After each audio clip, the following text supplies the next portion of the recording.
eu sou Sandra Bittencourt. Bem-vindos ao podcast Arte, Cultura e Mente Zen.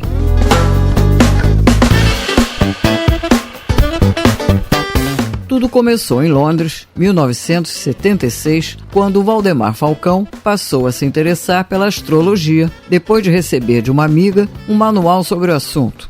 Autodidata e totalmente empenhado na questão dos astros, seus conhecimentos foram aprofundados ao longo dos anos, até que virou profissão, com direito a consultas astrológicas, além de palestras e cursos por todo o Brasil. Escritor da literatura, publicou 4 livros acerca de astrologia e espiritualidade, a exemplo de Encontros com Médiuns Notáveis, best-seller no gênero, e o mais recente, A História da Astrologia para Quem Tem Pressa. Na música, sua atuação inclui desde espetáculos de teatro, como flautista e arranjador, a produtor de discos, a exemplo de Till We Have Face, do guitarrista Steve Hackett, e Manja de Dedê Não Sai, de Moraes Moreira, sem esquecer a função de label manager da então gravadora CBS, atual Sony Music. Sobre o momento atual, Valdemar Falcão faz um alerta ao planeta Terra. Vai mudar a vibe geral. Valdemar Falcão, obrigadíssima por estar aqui no podcast Arte, Cultura e Mente Zen. Realmente é uma enorme alegria falar com você, Falcão. Sandra, a alegria é recíproca, é minha também. Adoro conversar com você. Mais de 30 anos que a gente se conhece. Opa! E os papos são muito legais. Obrigado pelo convite. Bom, Falcão, astrólogo, músico, compositor, produtor, autor e espiritualista. Já para a gente esquentar, de acordo com as suas pesquisas, qual a chave para que 2025 seja uma grande jornada, Falcão? Olha, Sandra, vou te falar do ponto de vista do olhar astrológico, né, que eu acho que é o mais adequado para esse tipo de coisa. Sim. Tem uma regência anual, né, que acontece com a astrologia, que é uma coisa um pouquinho controversa, porque, por exemplo, está se dizendo que esse ano agora é um ano de Júpiter. E Júpiter é prosperidade, é expansão, é entusiasmo, é otimismo. Eu só queria explicar o fundamento dessa regência, porque ela não tem nada a ver com a posição real dos planetas no céu. Isso vem da tradição assíria e babilônica, lá atrás, há 3.000 anos antes de Cristo, que a gente só conhecia os planetas visíveis a olho nu. Então, só se conhecia, nessa época, até Saturno. Urano, Netuno e Plutão não existiam no conhecimento humano, entendeu? Sim. Uhum. Então, na verdade, isso é uma filazinha em que os planetas estão numa determinada sequência, e que a cada ano quem está em primeiro da fila vai para o fim da fila, e quem estava em segundo passa a ser o primeiro. A fila anda, aquela velha brincadeira da fila anda, né? Sim. Eu queria destacar isso, quer dizer, é uma regência que é muito mais simbólica do que de fato factual, no sentido de representar a posição que o planeta está ocupando no céu nesse ano, entendeu? Sim, é uma sim. filazinha, e agora o Júpiter vai ser o primeiro da fila a partir do dia 20 de março, que é quando começa o ano astrológico. Então não é uma coisa que, sabe, que a gente possa explicar do ponto de vista... A gente pega o simbolismo do planeta e tenta fazer com que aquilo seja, digamos, o tema do ano. Mas o que eu queria ressaltar é isso, não tem nada a ver com a posição do Júpiter no céu esse ano. Ele vai mudar de signo lá para o começo de junho, como ele costuma fazer. Então é isso, é uma filazinha simbólica, vamos dizer assim, entendeu? Sim. Mas nas tuas investigações astrológicas, o que você poderia nos dizer com relação a essa vibração, né, do ano? Não sei se a gente pode falar assim. Pode. A gente está muito sui generis, vamos dizer assim, pelo seguinte: a gente teve no final do ano passado a saída do Plutão do signo de Capricórnio para o signo de Aquário. Isso aconteceu ali no final do ano. Ele já vinha ensaiando. Esses planetas retos, eles demoram muito tempo para percorrer os signos, porque eles são muito distantes aqui do centro do sistema solar. O trânsito deles no zodíaco é muito lento. O Urano demora 7 anos para percorrer um signo dos seus 30 graus, Netuno demora 14 anos e o Plutão demora 20 e tantos anos para percorrer um signo. Então, o movimento de translação deles é muito lento. Plutão demora 248 anos para dar uma volta no zodíaco, Netuno demora 165 anos para dar uma volta no zodíaco e Urano demora 84 anos para dar uma volta no zodíaco. São esses os planetas que estão mais ligados com o que a gente chama de astrologia mundial, astrologia coletiva. Porque como eles ficam anos e anos no mesmo signo, aquele reflexo da posição em que eles estão se dá para a humanidade toda, para todo mundo que nasce naquela época. Sim. Tanto é que a gente chama eles de planetas geracionais. Então a gente tem esse ano uma mudança nos 3, quer dizer, o Plutão já mudou, agora no finalzinho do ano. Já tinha uns 2 anos que ele entrava no comecinho de Aquário e voltava para o final de Capricórnio, entrava no comecinho de Aquário e voltava para o final de Capricórnio. Aí ele entrou de vez agora em dezembro, se não me engano. E vai ficar 20 anos aí até 2044 transitando pelo signo de Aquário. Urano, Netuno estão para mudar de signo esse ano também. Mas vai ser essa coisa também, eles vão entrar, o Netuno vai sair de Peixe, vai entrar em Áries, e o Urano vai sair de Touro, vai entrar em Gêmeos. Mas vai ser nesse esquema, eles entram, depois eles dão uma marcha-rézinha, voltam para o signo anterior, então a entrada definitiva deles mesmo vai ser no ano que vem, no ano de 2026. Mas mudança de signo é muito significativa, entendeu, Sandra? Sim.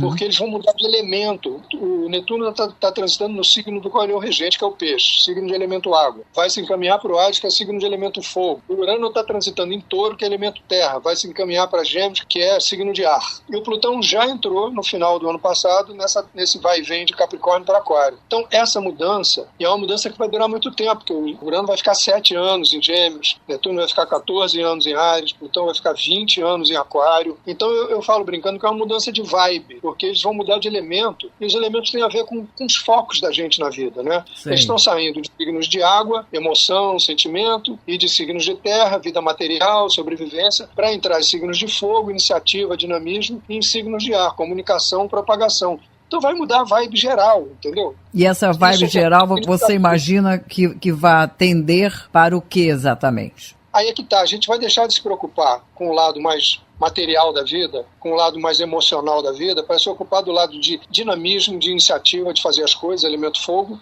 né? Sim. E de propagação, comunicação e difusão, elemento ar. Que a gente vai ter, então, o Urano em Gêmeos, vai formar uma figura no céu muito bonita, que os astrólogos chamam de grande sextil cósmico. Sextil por quê? Porque o Plutão no começo de Aquário vai fazer um ângulo de 60 graus, que é o sextil, com o Netuno no começo de Áries. E o Netuno no começo de Áries vai fazer um ângulo de 60 graus com o Urano no começo de Gêmeos. E o Plutão e o Urano entre si vão formar o que a gente chama de um trígono, que é um ângulo de 120 graus. Então isso aí é uma coisa que não acontece toda hora, entendeu, Sandra? A última vez que aconteceu exatamente esse alinhamento, para você ter uma ideia, foi no ano 400, não sei quando, depois de Cristo, quando aconteceu a decadência do Império Romano. Então a gente tem uma mudança muito significativa e de longo prazo. Não é de um ano para o outro um planeta que vai mudar de signo e tal. São 3 planetas lentos que vão mudar de elementos nos quais eles estão transitando. Então o foco da gente vai ser outro, entendeu? Entendi. Falcão, tem muita gente focada na possibilidade do apagão meio que apocalíptico, né? O que você acha disso, hein? Olha, nada é impossível nesse momento, entendeu, Sandra? Porque a gente está numa etapa de transição muito significativa do planeta todo. E esse ano, eu acho que foi o ano passado e esse ano, aí falando de astronomia, não de astrologia, é o momento do que os astrônomos chamam do máximo solar. O Sol tem um ciclo de 11 anos, nos quais a cada 11 anos ele fica extremamente ativo. Aquelas explosões, ou aqueles plasmas, sabe? Dá uma explosão, aquilo provoca as famosas auroras boreais aqui, né? Que aquela energia vem de lá e ela entra na Terra pelos polos, por causa do campo magnético da Terra, que é uma espécie de um escudo de proteção. Existe a possibilidade, mas ninguém sabe prever quando, de repente o Sol tá um dia de mau humor e soltar uma mancha muito forte, que quando essas tempestades solares, como eles chamam na astronomia, chegam aqui, dá problema nos satélites, dá problema de telecomunicação, sabe? O astronauta que estiver em órbita tem que ir para um quarto de chumbo, tem uma série de radiações que chegam que são muito violentas. Radiações pode sim dar uma crise geral na internet. Hoje em dia a gente é completamente dependente dessa internet, né? Pois é. Eu não vou dizer para você de forma taxativa que isso vai acontecer, mas que a possibilidade existe, ela existe. Vamos para o alinhamento planetário. É isso, é. Não é? Ele já tá aí no... Vai interferir em alguma coisa ou nada? Não, esse daí é um fenômeno meramente astronômico, entendeu? É um fenômeno visual muito bonito, porque no pôr do sol você vai conseguir ver pelo menos uns 4 ou 5 planetas que são visíveis ao olho nu. Por exemplo, vai ter Urano e Netuno no meio desse... Eu chamo de desfile, tá, Sandra? Eu não chamo de alinhamento. Eles não vão estar no mesmo signo. Eles vão estar em 3 ou 4 signos adjacentes. Então, do ponto de vista visual, na hora do pôr do sol, é muito bonito. Você vai ver o Marte nascendo no leste, você vai ver o Júpiter já no alto do céu. Sim. Esses são planetas que a gente vê olho nu. A gente vai ver Mercúrio, Marte, Júpiter, Saturno. E a Lua, eventualmente, a Lua anda um signo a cada 2 dias e meio. Então, em alguns momentos, ela vai participar desse desfile. Não cabe chamar de alinhamento, porque eles não vão estar no mesmo lugar. Eles vão estar espalhados entre 3 signos adjacentes. Capricórnio, Aquário e Peixes, onde eles vão estar alinhados. Então, visualmente é lindo, mas não tem nenhum significado, nem astrológico, nem energético, entendeu? É um espetáculo visual belíssimo, que vale muito a pena ver. Pois é, e um dos assuntos que as pessoas mais gostam hoje em dia é saber sobre a destruição do planeta. É uma obsessão, né, Falcão? Elas não querem saber uma coisa boa, é quando que o planeta vai ser destruído. Você já reparou isso? É uma coisa muito louca. As pessoas ficam meio apocalípticas, né? Achando que o mundo vai acabar e tal. Uma vez, numa palestra, eu até falei, olha, a humanidade pode acabar, mas o mundo não acaba, não. Né? O planeta está aí há 4 bilhões de anos que ele está aí girando em torno do Sol, né? 4 bilhões não é pouca coisa. Imagina, uma existência nossa aí é um piscar de olhos, né? Não é nada, literalmente, né? Então, é claro que existem, né? A gente percebe, não só por conta da ação do homem, mas por conta de uma série de movimentações do próprio planeta, as placas tectônicas estão sempre se mexendo, que você tem possibilidade. Teve aquela tsunami lá na Indonésia, né? Que foi uma coisa horrorosa. Quando houve agora há pouco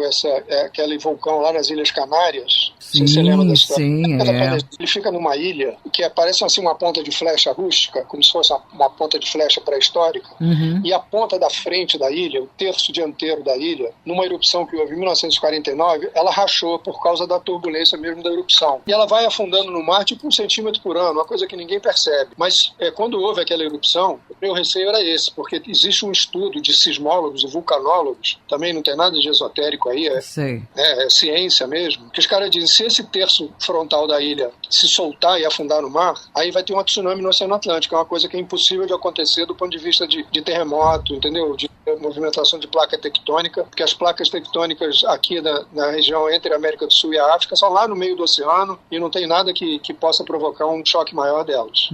Esse afundamento, o vulcão se chama Cumbre Vieja, que fica na ilha La Palma, lá nas Ilhas Canárias. Se esse pedaço da La Palma afundar no mar, aí é um cataclismo, entendeu? Porque vai gerar uma tsunami que vai chegar na costa leste dos Estados Unidos, vai chegar no Golfo do México todinho e vai chegar na costa leste norte-americana toda também, com ondas de 10 a 15 metros. Entendi. Então, na época que houve aquela erupção, eu ficava monitorando isso todo dia e acabou que, felizmente, o terço dianteiro lá da ilha não se fragmentou, não partiu, não afundou no mar. Mas se tiver uma outra erupção desse vulcão, a gente tem que ficar de orelha em pé de novo, entendeu? O mundo acabar, isso aí é viagem na maionese. Me lembrei de outra coisa que rola nas redes, Falcão. A invasão alienígena, né? Isso a gente não pode esquecer, né? Esse monte de luzezinhas que estão dizendo que é tudo de alienígena. O que você acha disso? Tem alguma previsão nos astros falando sobre isso ou não? Olha, tem um dado interessante do ponto de vista de simbolismo astrológico, que essa chegada do Plutão em Aquário vai ficar aí 20 anos, né? Aquário é o signo, né, da comunidade cósmica, do nosso lado de fraternidade e tudo mais. Então, eu acredito, e muitos astrólogos também, que ao longo desses próximos 20 anos, que vai haver aquilo que chamam de disclosure, a revelação. Os caras em algum momento vão chegar aqui e dizer, olha, nós estamos aqui desde que vocês nem estavam aqui antes. Aí que tá, eu acho engraçado essa palavra invasão na história, entendeu? Eles já estão aqui há muito tempo, sempre estiveram, só que de uma forma oculta. Tá? Tem um rapaz, que eu não sei se você já ouviu falar dele, chamado Matias de Stefano, um argentino. Sim, conheço. Ele é um amigo pessoal meu, virou um filho meu, né? É amigo do meu filho, ele tem vindo aqui ao Brasil desde 2012 para fazer alguns eventos, a gente que produz os eventos dele aqui no Rio. Temos uma ligação assim, muito bacana, muito forte. E em 2014, se não me engano, ele veio fazer um workshop aqui no Rio, que nós produzimos, e no final ele abre para perguntas e tal, bate-papo com o público e tal, e teve uma moça lá que perguntou, tem extraterrestre vivendo aqui na Terra? Ele falou, tem. Ela falou, aonde? Ele falou, todo mundo que está aqui é extraterrestre. E agora, falando sério, né, o lado é o seguinte, os extraterrestres sempre estiveram aqui. O Matias tem um desenho que ele fez quando ele era adolescente, ele desenha muito bem, que era um banquete no Egito, e que tinha terrestres e extraterrestres confraternizando, em volta de uma mesa, banqueteando juntos. Olha. Seres com a cabal, vindo de Sírios, aqueles pequenininhos que chamam de greys, os cinzentos, e seres humanos como nós ali, todo mundo confraternizando. Matias tem uma teoria interessante a esse respeito, que ele explica que, assim como a Terra passa por 4 estações ao longo de um ano, o nosso sistema solar passa por 4 estações ao longo de 26 mil anos. E que durante 3 anos o sistema solar está abaixo da linha do Equador galáctico. E aí eles chamam esse período de outono e inverno galácticos. E isso acabou em 20 de dezembro de 2012, aquele dia do fim do mundo, lembra daquela história? Sei. O Matias, nesse dia, estava na Antártica, entregando uma chave de cobre lá que os guias espirituais dele tinham dito que ele tinha que fazer. Ele distribuiu essas chaves entregues em 51 lugares diferentes do mundo. Caramba. E a última tinha que ser entregue na Antártica no dia 20 de dezembro de 2012. E ele, como é muito brincalhão, muito bem-humorado, ele dizia para as pessoas,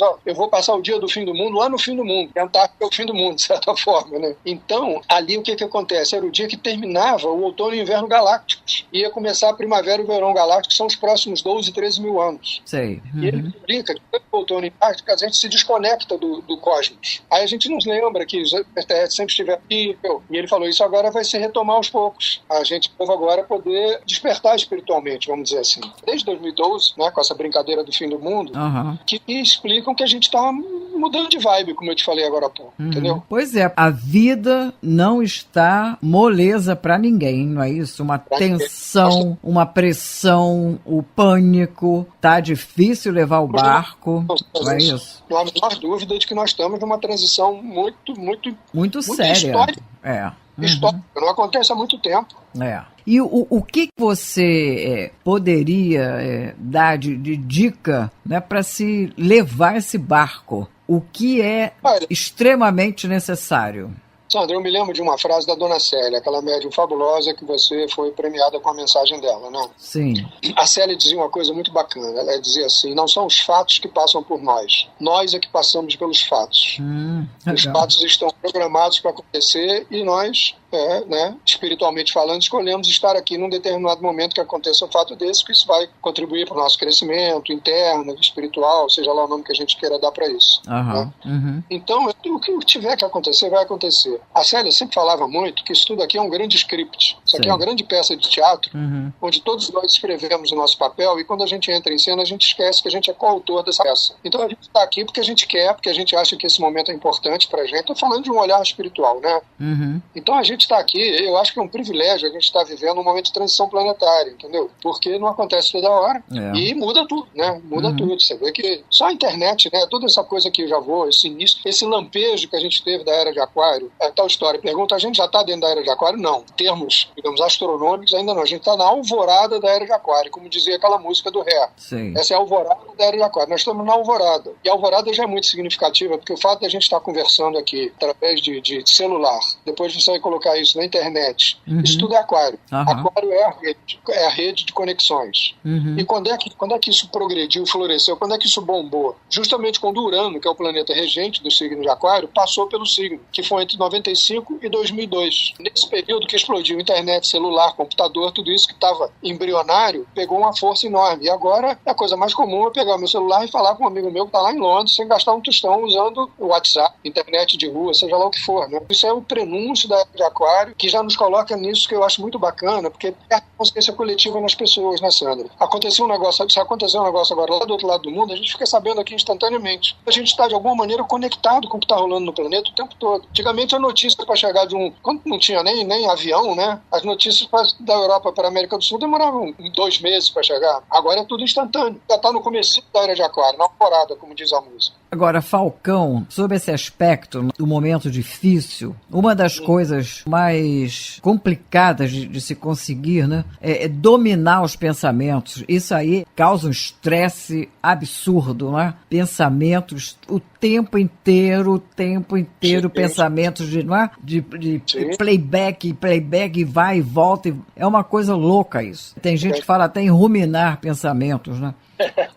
Você passa por isso? Você domina isso? Sandra, eu faço uma prática de meditação desde 1987, se não me engano, que é a meditação transcendental, aquela que o Maharishi Mahesh ensinou para os Beatles lá nos anos 60. Sim. Então eu acho que a grande chave hoje em dia para a gente passar por essa turbulência que a gente está passando, eu acho que a meditação é uma prática assim extremamente necessária, entendeu? Eu faço, quando a gente acabar aqui a nossa conversa, eu vou me trancar no meu quarto durante meia hora, vou fazer meia hora de prática meditativa. Eu tento fazer isso todo dia, eventualmente o dia corrido eu não consigo, mas a minha intenção, eu tenho um aplicativo no meu celular que eu marco lá todo dia que eu meditei, entendeu? Sim. E isso é o mais importante, a gente se preparar internamente para tudo que a gente está vivendo. A meditação centraliza a gente, sabe, equilibra a gente. E não é a prática que eu sei, é qualquer prática meditativa é boa. O importante é a gente ter esse momento de serenar a mente, sabe? A meditação que o Maharishi difundiu no mundo é muito legal porque ela fica acessível para as pessoas que têm uma vida que nem a nossa, que tem que pagar conta, que tem que ir voltar, fazer um monte de coisa. Isso vem de uma técnica da yoga lá da Índia, que eles chamam de a técnica do chefe de família. Porque a meditação, dentro daquele conceito lá do hindu, o cara vai, se tranca numa caverna, não tem nenhuma demanda do mundo exterior. Aí é muito mais fácil de meditar, né? Porque você não tem nenhuma demanda externa, se tranca lá e fica lá, viajando na tua meditação. Agora, a gente que tem conta para pagar, que tem responsabilidades a cumprir e tudo mais, né, a melhor maneira de fazer isso é a partir de uma técnica que seja simples. Então o grande mérito do Maharishi foi difundir essa técnica para o mundo inteiro. Como eu disse, N técnicas de meditação, todas elas são boas, todas elas têm o mesmo objetivo, que é desidentificar a gente da nossa mente. Seria uma desfragmentação, não é isso, Falcão? Isso. Eu vi uma vez uma palestra de um monge tibetano aqui no Rio, também que é fera de meditação, que ele é muito, muito brincalhão, muito, muito bem-humorado. Ele dizia, a mente é um macaco louco, que fica pulando de galho em galho o tempo todo. A mente é a nossa interface com a realidade. A gente acha que a gente é a mente. A mente é uma ferramenta nossa. Então, na meditação, você consegue se identificar com o seu eu real e não com a mente que está ali tagarelando o tempo todo. A pessoa está sempre se queixando do que está acontecendo à sua volta. E isso traz uma vibração ruim, né? A gente cria uma vibe baixo astral, para usar um termo bem antigo, bem popular. É isso que eu falei, a gente está aqui porque a gente quis. A gente está aqui porque, a Célia dizia, a gente vive e reencarna porque a gente tem que passar por todas as experiências. Então a gente escolheu passar pela experiência que a gente está passando agora. Ninguém obrigou a gente a estar aqui agora, nesse momento, no planeta Terra. Então, se a gente está aqui, é para aprender alguma coisa. Então, vamos tentar lidar com isso da melhor forma possível. A primeira que eu gosto é essa de você praticar algum tipo de atividade introspectiva e te desidentifique da sua mente. Ver que a vida continua independente do que está acontecendo lá fora. Eu acho que isso é a coisa mais importante. Eu acho que meditação devia ser uma coisa que nem ginástica. Bom, mas Falcão, eu te conheci como diretor de repertório de uma gravadora multinacional, né? Aquela banca toda de executivo premium, mas por trás daquela performance já havia um ser antenadíssimo, né? Com os assuntos ligados ao cosmos, os mistérios da vida, que era o astrólogo Valdemar Falcão. E esse estudo de astrologia começou em Londres, né? Você morava lá em 1976. Conta pra gente sobre esse início, Falcão. Foi isso. Eu vivi de 76 para 77, eu resolvi ir embora daqui porque eu tinha acabado de me profissionalizar como músico em 75 e era uma época ainda de muita repressão, né, Sandra? Você, para fazer um espetáculo, você tinha que, antes de estrear o espetáculo, você tinha que fazer um espetáculo para 2 ou 3 censores. Isso, Um espetáculo para 3 gatos pingados sentados ali na plateia do teatro e eles aqui iam dizer, depois que a gente acabasse, se você podia encenar aquilo ou não.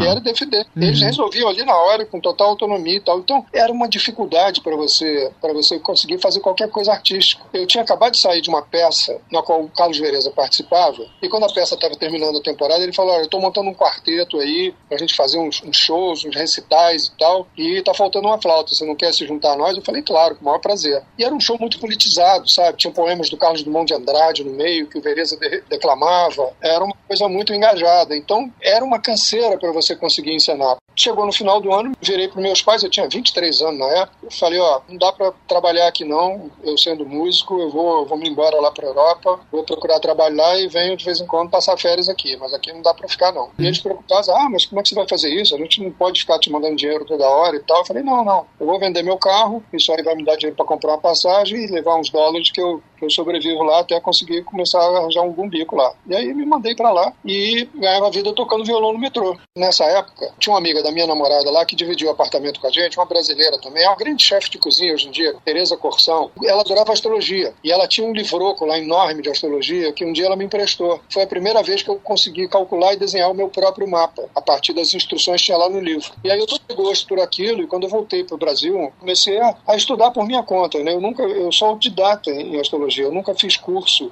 E essa abertura para a espiritualidade, hein, para esse interesse, como é que foi? Olha, Sandra, eu sempre tive uma curiosidade por isso. Na época que eu era católico praticante, eu ia à missa todo domingo. Eu tenho um lado sagitário muito forte no meu mapa, que é a casa 9, que é a casa sagitária também cheia de planetas. Então, sempre tive interesse por esse lado metafísica, entendeu? Todo esse lado ir além aqui do visível, né? E aos 19 anos de idade, por conta de uma doença da minha avó materna, a gente conheceu um pai de santo, que é uma figura maravilhosa, que nem conhecia a minha avó pessoalmente, mas que soube que ela estava com câncer em estágio terminal terminal e os médicos disseram, não vale nem a pena operar porque não vai resolver nada. Então foi aquela coisa de cuidados paliativos, né? E esse senhor se dispôs a ir visitá-la todo dia em casa, porque ela não tinha condição de ir ao centro espírita dele. E o que aconteceu, ele não fez assim nenhum milagre, mas a previsão era de muito sofrimento na fase final da vida dela, porque era um câncer de aparelho digestivo. Sim. E o aparelho digestivo já estava todo tomado quando os médicos tentaram operá-la. E aí ele passava lá todo dia, fazia uma visitinha a ela, recebia lá umas entidades lá dele e tal. E o que aconteceu é que ela não teve sofrimento nenhum. Ela entrou em coma hepática um dia, porque o fígado já estava todo tomado, passou 2 dias em coma hepática e faleceu. Os médicos já tinham dado pra gente remédio à base de morfina, aquela coisa toda, barra pesada. Aí a partir disso, despertou em mim, nos meus pais, uma curiosidade pela Umbanda, pelo espiritismo e tal, e a gente frequentar o centro desse senhor. É um lugar que eu vou até hoje. Eu trabalhei lá como médium durante 15 anos. Olha. Entre os meus 19, dos meus 19 até os meus 34 anos, eu estava lá toda semana. Um médiozinho de apoio, não tem nada demais na minha mediunidade, entendeu? Mas a partir daí abriu a cabeça. Uma vez, o Exu, que trabalhava com ele, o Exu Tranca-Rua das Almas, sabia que eu estava estudando astrologia, me chamou lá num canto e falou, vou te explicar toda a relação entre os orixás e os signos do zodíaco. Eu falei, que legal. E ele explicou? Explicou. Nossa, qual era o signo que tinha a ver com cada orixá, por causa da qualidade. Foi uma aula, assim, sensacional. E a partir daí, abriu para tudo. Depois eu conheci a Dona Célia, né, que é aquela figura incrível, inacreditável, e tive do lado dela durante 25 anos, né, vendo ela receber mensagens e aqueles recados todos. A Célia é a figura mais importante da minha vida nesse sentido, entendeu, Sandra? Chico Xavier respeitava muito ela. O Chico considerava ela a maior médium do mundo. Que incrível. Mas ela era impressionante, né, Sandra? Ela recebia nome, endereço, telefone, CPF, placa de automóvel, número de processo. Nossa. E não tinha a menor verdade disso. Quando eu estava a elogiar ela muito, ela dizia assim, escuta, você tem um rádio em casa? Tenho. Se você ligar o rádio que você tem em casa e tocar uma música bonita, você vai bater por aparelho que você tem em casa ou pro programador da rádio que escolheu aquela música lá? E ela dizia, eu sei que eu sou um bom rádio, mas eu sou só o rádio, eu não decido nada aqui, não adivinho nada aqui, eu recebo a informação e passo ela adiante para vocês. E humildade, né? Sensacional, humildade, né? total. Lucidez também, né? Porque uma coisa que acontece muito nesse meio espiritual é vaidade, né? A pessoa se achar exatamente, maravilhoso e tal. Isso tudo é bobagem, vaidade humana, né? Bom, mas Falcão, você assina livros interessantíssimos, né? Encontros com médios notáveis, O Deus de Cada Um, Conversa sobre a Fé e a Ciência, esse é um diálogo que você mediou entre Frei Beto e Marcelo Gleiser, e mais recente que é a História da Astrologia, né? Para quem tem pressa. Fala um pouquinho dele pra gente. Deixa eu te explicar. Isso é uma coleção que tem vários títulos, todos a história de alguma coisa para quem tem pressa. Isso foi uma ideia, um projeto editorial dessa editora Valentina, que é uma editora aqui do Rio, muito bacana, e que eles compraram os primeiros títulos de uma editora inglesa. Sei. E a expressão lá era bem diferente. Eles tiveram que fazer uma adaptação para que era a história de alguma coisa em pedaços fáceis de mastigar. A intenção da coleção é passar a informação de algum ramo do conhecimento humano, meio especializado, mas passar para o leigo, entendeu? Por isso é para quem tem pressa. É uma coisa que não é para você se aprofundar naquele tema, é para você ter a noção básica daquele ramo do conhecimento do qual o livro está tratando. É um livro mais popular, né? E tem me dado muita alegria. Dá para a pessoa fazer mapa astral online? Dá. Eu não faço pelo site. A pessoa me encontra um canal de contato comigo através de um WhatsApp, o número de WhatsApp que tem lá. E aí ela entra em contato com a pessoa que é minha parceira, que me ajuda nessa parte de agendamento. Ela agenda a consulta e a consulta é feita online. Eu normalmente uso o Google Meet, né, se a pessoa não mora no Rio. Hoje em dia, Sandra, com essa coisa aquariana da internet, eu tenho clientes tanto brasileiros quanto estrangeiros, entendeu? Tem cliente brasileiro que mora na Alemanha, outro que mora na China, outro que mora na Austrália, outro que mora nos Estados Unidos. Aí a conversa dura entre 1 hora e meia, mais ou menos. Eu gravo a conversa toda e depois eu passo áudio para a pessoa também, porque é muita informação para guardar de cabeça, né? E os endereços, seus endereços, fala pra gente, endereços digitais. www.valdemarfalcão.com, né, que é o site, e tem um número de WhatsApp, que é daqui do Rio de Janeiro, que o código é 21, e o número é 2422-7316. Telefone da minha parceira, que é a Paula, e ela cuida de organizar a agenda para mim. Ela faz um monte de coisa comigo, toda a parte de vídeo que eu coloco hoje em dia no Instagram, ela que filma, ela que edita, ela é uma super editora de internet, entendeu? Tem um projeto juntos agora muito bacana, chamado Planner Astral, que é um relatóriozinho diário sobre as posições dos planetas no céu, mas de uma forma genérica, não aplicado no mapa de cada um. Mas você entender como é que está o céu. Hoje o céu está tenso, o céu está tranquilo, hoje é um dia bom para isso, é um dia bom para aquilo. Para todo mundo. Isso também tem um canal no YouTube com esse nome de Planner Astral e tem um perfil no Instagram também com esse título de Planner Astral. Isso era uma ideia que ela tinha e que eu dou o conteúdo. Aí depois ela faz uma narração, ela tem uma voz belíssima, ela faz uma narração de tudo que eu explico ali tecnicamente em termos astrológicos, ela traduz isso para os leigos, entendeu? Ó, esse dia é assim, cuidado com isso, cuidado com aquilo. Agora, repete o nome, repete o nome. É Planner Astral. Isso está aí tanto no YouTube quanto no Instagram. E a música, Falcão? Como é que anda? Olha, a música está muito bem, obrigado, porque durante esse período da pandemia eu fui procurar um parceiro musical, amigo meu, que tocou muitos anos comigo na banda de Zé Ramalho, que é o Fernando Moura, compositor, pianista, produtor, uma figura fantástica. A gente tem uma amizade há 40 anos e ele me ajudou a gravar algumas das minhas músicas. Isso lá nos anos 80, ele fez arranjos para mim de algumas músicas minhas, músicas cantadas. E aí eu, em 2021, eu entrei em contato com ele e falei, Fernando, tem mais umas músicas aqui que eu queria gravar, me ajuda a fazer os arranjos e tal. Ele falou, claro. Fui no estúdio dele um dia, mostrei lá umas 2 ou 3 músicas no violão para ele. Aí ele falou, mas olha, legal, mas eu tenho uma sugestão para te fazer. Deixa essas músicas cantadas aí na prateleira por enquanto, porque eu tava com a ideia de te convidar pra gente fazer um projeto juntos, juntando música e astrologia. Eu falei, opa, como é que é isso? Aí ele falou, bom, eu toco teclado, você toca flauta,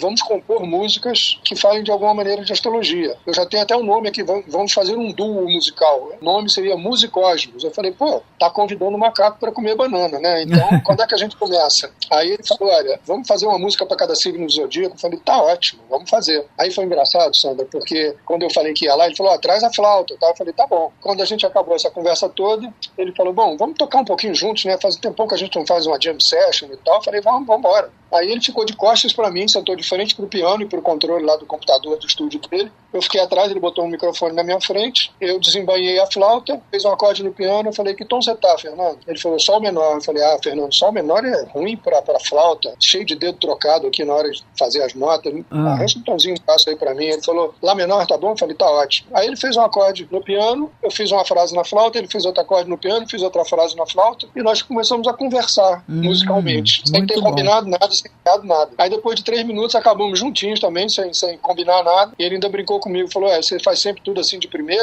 Eu falei, você fez uma pergunta musical, eu te dei uma resposta musical, a gente ficou conversando e fizemos uma música. Ele falou, então já temos a primeira música do projeto. Eu falei, acho que sim. Era setembro de 2021 isso. Aí ele falou, você acha que essa música pode ser a música de Libra? Nós estamos no mês de Libra, ela é uma música suave, assim, delicada. Eu falei, acho, perfeitamente. Aí ele disse, vamos colocar o título só de Libra, né? Deve ter um monte de música com esse nome. Eu falei, bom, vamos fazer o seguinte, vamos ter o critério de ver qual é o elemento daquele signo, né? Os 4 elementos é água, fogo e ar, e a gente bota uma palavra que tem a ver com o signo. Eu falei, então eu vou sugerir essa aqui, chama Vento de Libra, porque Libra é um signo de elemento ar. Eu falei, tá ótimo, Vento de Libra, pronto, tá sacramentado. Aí a gente começou assim, sabe, se encontrar uma vez por semana no estúdio dele, e cada dia fazendo música de um signo. Então tem o Vento de Libra, tem as correntezas de Escorpião, tem as fogueiras de Sagitário, tem as montanhas de Capricórnio, tem as atmosferas de Aquário e assim por diante. Ficou um disco chamado Musicosmos Zodiac, né? Que era uma música para cada signo zodíaco. Tá em todas as plataformas aí de streaming. Ah, legal. Repete o título, Falcão. É Musicosmos Zodiac, né? Zodíaco. Valdemar Falcão e Fernando Moura. Fernando Moura, exatamente. Tanto você acha no perfil dele quanto no meu aí nas plataformas de streaming. E foi engraçado porque a gente se empolgou tanto, ele falou, pô, legal isso, né? Vamos fazer mais? Eu digo, vamos. Aí fizemos mais 12 músicas e quando acabou essa já foi 22. Esse primeiro foi em 21. Caramba! Ele falou, bom, já temos mais 12 músicas aí. Eu tenho a sugestão de dar um nome para esse segundo projeto de Dreaming Skies. Eu falei, muito bonito. Agora, que nome que a gente vai botar nessas músicas? Já tem, os signos já foram, né? Falei, eu vou pegar o nome das 12 estrelas mais brilhantes do céu e cada uma delas a gente bota o nome de uma delas. Então tem Sirius, tem a Kernar, tem... legal. Ela, então já tem 2 volumes, né? 2 CDs, entre aspas. Muito né? legal. É um CD... Caramba, Mas muito bom. 24 músicas prontas, soltas aí na internet da vida. Parabéns, Falcão. Ótimo pra mim, porque eu voltei a tocar, né, Sandra? Eu voltei a tocar como solista, né? Porque mesmo na época que eu acompanhava, né? Eu tocava com o Zé Ramalho, gravei com Elba, com Moraes, com essa galera toda de MPB. Tem um solinho de flauta no meio e tal. Nesse projeto, não. Somos nós dois solando. Ou é teclado ou é flauta. Conversando o tempo todo. Muito bom, parabéns. E tem outros projetos por aí vindo? Bom, agora a gente está, digamos, trabalhando para divulgar esses 2 discos ainda, né? É claro que a gente tem uma parceria que daqui a pouco a gente vai começar a fazer mais alguma coisa, nem sei o que ainda. E livro, por enquanto, não tem. Tem um projeto de fazer um volume 2 do Encontros com Médios Notáveis, mas isso não é coisa que vai demandar muito tempo, porque primeiro eu tenho que achar uma editora que se interesse e depois tem que levantar essas histórias todas. Isso é uma coisa para daqui a 1 ano, 2 anos, não é para amanhã nem para depois, entendeu? Então, deixa agora uma frase para reflexão da galera aí. Eita! Deixa eu pensar aqui, né? Eu adoro Fernando Pessoa, né? Tem uma frase do Fernando Pessoa que eu acho genial, um poema dele, que ele diz assim: tenho tanto sentimento que é frequente persuadir-me de que sou sentimental, mas reconheço ao medir-me que tudo isso é pensamento que não senti afinal. Temos todos que vivemos uma vida que é vivida e outra vida que é pensada. E a única vida que temos é essa que é dividida entre a verdadeira e a errada. Qual a verdadeira e qual a errada, ninguém nos saberá explicar. E vivemos de maneira que a vida que a gente tem é a que tem que pensar. Muito bom. Foi muito bom você escolher Fernando Pessoa. Fernando Pessoa era iluminado, né, Falcão? Era astrólogo, sabia? Era astrólogo, é? Grande astrólogo. Não sabia que ele era astrólogo. Completamente iluminado. Parte do rendimento dele vinha dos mapas astrais que ele fazia na época. Era um iluminado, aquele cara era fora completamente. de série. Completamente. Ele tinha, você vê que ele tinha um nível de raciocínio superior, né, Falcão? Totalmente superior. Tem aquele famoso poema dele, aquele soneto chamado Autopsicografia, que ele diz, né, o poeta é um fingidor, finge tão completamente que chega a fingir que é dor, a dor que deveras sente. Genial, acima do bem e do mal, impressionante. Total, isso aí é o maior escritor, maior figura da língua portuguesa para mim, com todo respeito ao Camões, que era uma grande figura, mas acho Fernando Pessoa ainda mais incrível que ele. Com certeza também. Bom, mas Valdemar Falcão, obrigadíssima pelo papo, muito elucidativo, fique em paz, até a próxima, namastê, né? Espero que a próxima seja breve. Breve, com certeza, namastê. Namastê, querida, é um prazer conversar com você sempre. Parabéns por essa tua iniciativa, que eu acho um espetáculo importantíssimo no mundo que a gente vive, ter esse ponto de reflexão, sabe? De pensar a respeito da vida, né? Valeu, Falcão. Até a próxima. Até a próxima, Sandra. Obrigado, querida. Vou ficando por aqui. Não se esqueçam de curtir, se inscrevam no canal, compartilhem e ativem o sininho das notificações para serem avisados quando sair uma nova conversa. Obrigado a todos. Na próxima semana tem mais. Espero vocês. Até!